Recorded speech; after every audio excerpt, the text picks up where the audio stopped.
Bonjour à tous et bienvenue à cette capsule pédagogique qui s'intitule Tester physiquement nos étudiants afin d'améliorer leur approche clinique auprès des militaires et des premiers répondants. Je m'appelle Martin Lavallière, je suis professeur-chercheur au module d'enseignement en kinésiologie de l'Université du Québec à Chicoutimi, membre du laboratoire bio-NR et du Centre intersectoriel en santé durable.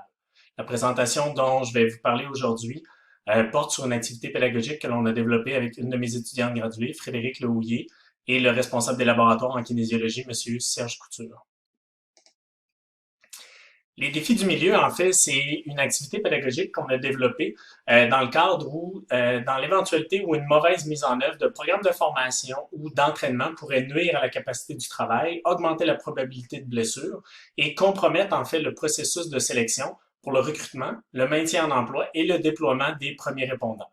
Lorsqu'on parle de premiers répondants ici, on fait référence à nos policiers, nos ambulanciers paramédics, nos pompiers et les gens qui font partie des forces armées canadiennes. Pour ce faire, de façon à mieux exposer ou à mieux faire comprendre à nos étudiants quelles sont les réalités de ces milieux-là en termes d'intervention et de pratiques cliniques en kinésiologie, on a utilisé l'apprentissage expérientiel tel que suggéré par Kolb. Ici, en fait, c'est d'utiliser les différents protocoles de sélection qui sont utilisés dans les métiers de premiers répondants, de façon à pouvoir démontrer aux étudiants les exigences physiques qui sont associées aux différents métiers de premiers répondants, comme les policiers et les forces armées, tels que je l'ai mentionné, mais aussi leur permettre une meilleure compréhension de la tâche afin d'améliorer les interventions qu'ils vont faire auprès des gens qui œuvrent dans ces milieux ou des gens qui aspireraient faire partie de ces différents milieux-là.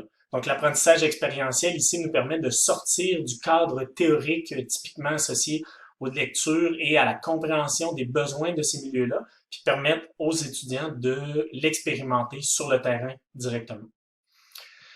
Tout ça, ça se voit dans quel contexte? Ben, les intentions pédagogiques qui sont derrière le continuum que l'on a mis en place, ben, c'est un enseignement de façon générale qui est dans un continuum. Les activités pédagogiques qu'on suggère ici sont réalisées dans le cadre d'un cours de physiologie du travail et en ergonomie pour la kinésiologie. Donc, on a tout un volet à couvrir de physiologie du travail. Quelle est la demande physiologique, ergonomique, biomécanique associée à un métier en particulier? Comment peut-on réaliser l'analyse de cette tâche-là pour par la suite réussir à développer une évaluation pré-embauche ou des tests de maintien en emploi qui sont adéquats, qui sont justes et qui sont valables pour les employés avec lesquels on travaille. Tout ça vient en comparaison aussi et en relation avec les besoins qui sont en place et les besoins qui sont nécessaires pour la préparation et le maintien de ces compétences-là pour les employés, soit en termes de compétences techniques, pratiques, mais aussi en compétences en termes de capacité physique à réussir à relever leur travail. Et tout ça pour terminer notre boucle de continuum dans le maintien d'une personne en emploi, dans les situations de retour au travail aussi. Donc, les interventions non seulement qui vont permettre à la personne de s'améliorer et d'être capable de faire partie d'un métier, d'être capable de faire partie, d'être sélectionné dans le cadre d'un emploi, mais aussi dans le cas de blessures ou suite à des problématiques de santé diverses, ben, d'être capable de revenir en emploi, puis comment on peut préparer la personne à un tel continuum. Dans le cadre des cours, ici je vous démontre un exemple là, où on a sur le graphique une courbe physiologique, là, les fréquences cardiaques qui augmentent au fil du temps. Les données que je vous présente sont les miennes. Donc souvent, on peut présenter en classe différentes données physiologiques sur certaines activités. Un test en continu ici à l'effort qui est le test utilisé par les forces armées canadiennes, un test de tapis roulant pour les gens en recherche et sauvetage. Mais surtout, ce qui nous intéresse aussi, surtout, c'est de pouvoir permettre un transfert de ces présentations-là qui sont un peu plus théoriques de données physiologiques ou de présentiel, de présence, de présentation, pardon, de vidéos à nos étudiants de façon à ce qu'ils puissent le vivre sur le terrain. Comme je le parlais dans ce continuum-là, ben oui, on est capable de mettre en place tout un volet théorique de plan de travail pour analyser les exigences professionnelles qui sont justifiées par les tests ou les mesures d'embauche qu'on va mettre en place, mais surtout de mieux comprendre quelles sont les analyses de tâches qu'on va pouvoir faire. Par exemple, pour les policiers, ben, quelles sont les différentes étapes qui doivent être mises en place. Une poursuite à pied, empoigner quelqu'un, passer au travers d'une fenêtre, ramper au sol. Donc, quelles sont les aptitudes physiques, donc de développer chez l'étudiant ce regard critique-là par rapport aux différentes composantes, compétences que la personne doit posséder ou développer dans le temps pour être en mesure de faire son travail de façon sécuritaire et demeurer en santé. Tout ça nous permet un pont intéressant avec les normes qui sont en vigueur. Ici, je vous présente, là, c'est le nouveau test d'aptitude physique qui est présenté à l'École nationale de police du Québec. On a tout un volet de plan d'entraînement préparatoire à cette nouvelle épreuve standardisée d'aptitude physique-là qui est présentée aux étudiants. Mais encore une fois, comme je le mentionnais tout à l'heure, on demeure encore dans un volet, dans un cadre théorique. Donc, l'activité qu'on a réalisée avec les étudiants, c'est finalement de permettre de par l'apprentissage expérientiel, de se déplacer à la base militaire de Bagotville avec les gens du PSP, le service de santé de la base militaire, pour permettre aux étudiants de vivre réellement à quoi ressemblent les tests de déploiement, de maintien ou de sélection pour les forces armées canadiennes, pour leur permettre de mieux arrimer leur compréhension et l'application théorique des savoirs et des volets pratiques qu'on essaie de développer en kinésiologie, puis comment tout ça se transfère sur le terrain.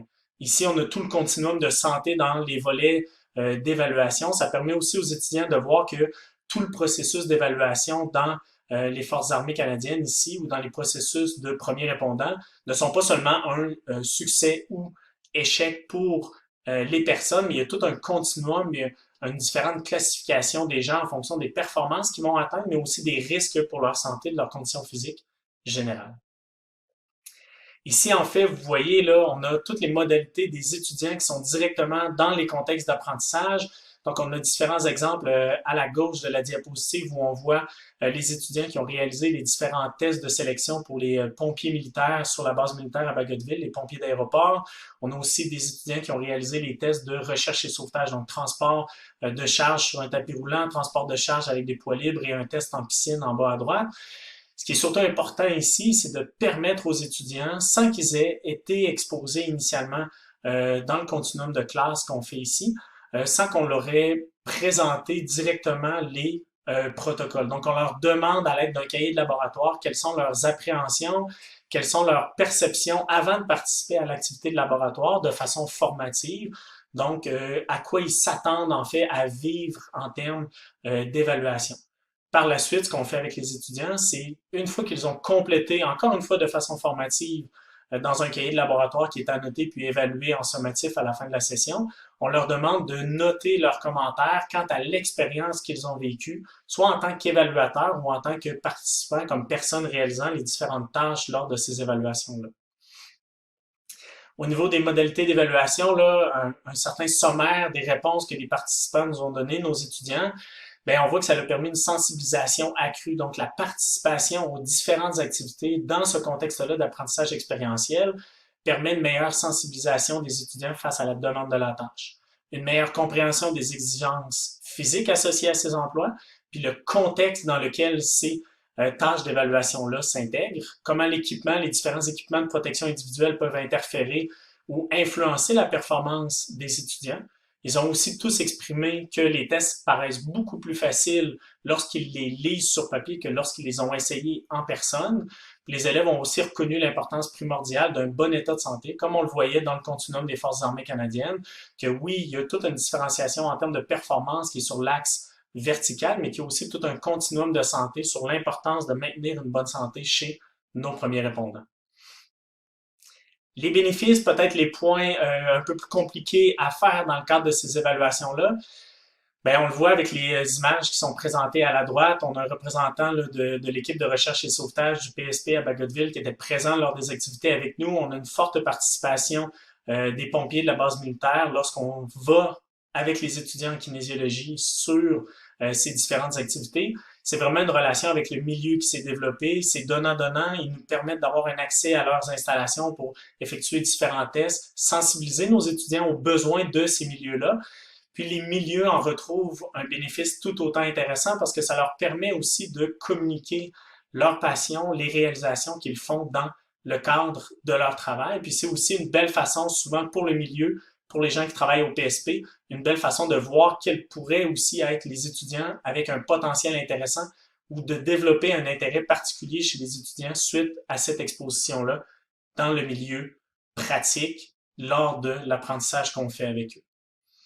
Si vous avez à me poser la question si c'était à refaire, c'est bien évident qu'on va le refaire. C'est une activité qui est imbriquée dans le cadre d'un cours qui se refait C'est un cours à option qui est réalisé à tous les 2 ans.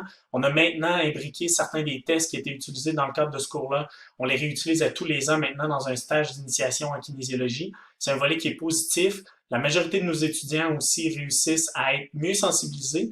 Puis on a le plaisir de voir que c'est souvent nos étudiants qui sont recrutés à même le PSP à Bagotville de par l'exposition qu'on aurait pu leur permettre. Puis souvent les étudiants vont choisir de faire un stage final en kinésiologie au sein de ces milieux-là. Je vous souhaite une bonne santé, un bon enseignement. Malheureusement, on enseigne actuellement en virtuel.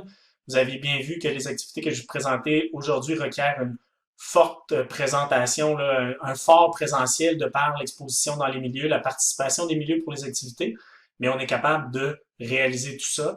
On espère pouvoir recommencer nos activités là, dans le cadre du cours qui va avoir lieu cet automne 2020 avec les étudiants en kinésiologie. Bonne session d'été, bonne session d'automne.